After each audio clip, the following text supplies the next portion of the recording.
Hi, welcome to From the Stewards Room, episode 2 for the 23-24 National Hunt season. Every evening I'm that exciting, I read through the stewards' reports from the day and I find it invaluable and informative as to sometimes some of the reasons a horse has overperformed above my expectation maybe, or equally a horse that I might have fancied underperforming. Sometimes they can shape your opinion going forward, and that can only be a good thing. I'm a firm believer that the more information you have, the more educated the decision you can make. So the first one is actually from a week ago, and I missed it off in episode 1, but I did think it was quite relevant. The 13th of October at Chepstow, in 4:33, the favourite Lebowski, who was quite well backed on his first run for Lucinda Russell. Obviously, Michael Scudamore has gone there to team up with her, and they're now running in her name. And he ran without the declared tongue tie. They were unable to fit it, so they had permission to run without the tongue tie.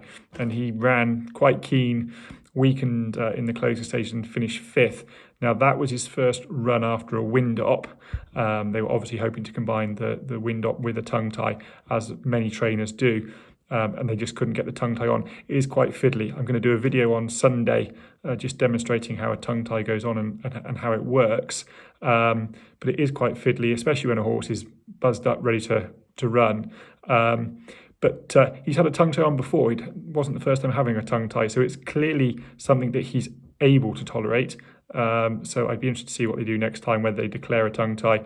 And the handicapper did drop him £1 for that 5th place at Chepstow. So he's now back on his last winning mark of 122. So if the tongue tie could go on with a wind-up, it might be that he's a horse that's well handicapped. Then in the past week, on the 18th of October, now this is quite a long one, so I am going to just turn away and read this because I think it's important. Again, a Lucinda Russell trained horse. And that came at Wetherby in the 2:25. An inquiry was held into the running and riding of Garde des Champs, ridden by Derek Fox and trained by Lucinda Russell, which was settled prominently before losing its position towards the end of the back straight and approaching the home turn, whereupon it then appeared to be very conservatively ridden until jumping the last fence and stayed on well from an unpromising position to finish 3rd, beaten 4.5 lengths. The rider and trainer's representative were interviewed and shown recordings of the race. The handicap had offered observations, and the veterinary officer reported that an initial post-race examination of Garde des Champs during routine testing found nothing to report. However, a second examination conducted approximately 1 hour after the race revealed the gelding had bled from the right nostril. The rider stated his instructions were to jump off and sit where he was happy, with the gelding, which was making its chase debut, jumping well for the majority of the race despite losing its handy pitch when outpaced down the back straight. Fox explained that Garde des Champs did not respond to his urgings on the long run approaching the home turn, and he felt the gelding was going as fast as he could. In the circumstances, and thereafter had only passed tiring horses under a hand and heel drive from the last fence. The trainer's representative confirmed the instructions and that the rider had accorded with them on the gelding's first run since another wind operation. Fox was suspended for 10 days for failing to take all reasonable and permissible measures to ensure his mount was given full opportunity to obtain the best possible placing, in that he had ridden Garde des Champs with insufficient vigour and purpose from approaching the 3rd last fence until jumping the last fence, which left the gelding with too much to do. Now, obviously that conclusion from the stewards was made in the immediate aftermath of the race. You know, the inquiries happened directly after the race. So the information that he had in fact bled from the nostrils wasn't available to them when they made that decision. I actually spoke to Peter Scudamore, who confirms that Derek Fox intends and is going to appeal that 10-day ban, and the hearing is next week. You'd think that logic and sense would prevail, and that would be overturned, or at the very least reduced. Garde des Champs, what do you do with him now? I mean, it's a bit of a concern that he's bled after a wind-up and clearly does just find things all a little bit too tough. So I just thought it was interesting in that, sometimes the evidence can take a bit of time to come to light and how these inquiries are conducted. But for me, Garde des Champs is a horse that he's getting very nicely handicapped now, and he did finish in eye-catching fashion.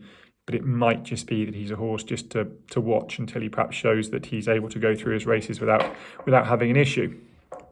The 19th of October at Carlisle in the 4:10. Again, this is Not one that's going to shape any of my punting angles going forward, but I did think it was interesting nonetheless, just in a way of how difficult it is to win a race with horses. Miller Jess, who was a 50-1 chance, is rated 94. I don't think we can say that this stopped her from winning, but a post-race endoscopic examination revealed that she had mud in her windpipe. As I said, I read these religiously and probably have done for about 3 years, and I can't remember seeing that given as a reason. And it just goes to show, these horses are fragile horses and pretty much accident prone. Managed to somehow get mud down into the windpipe.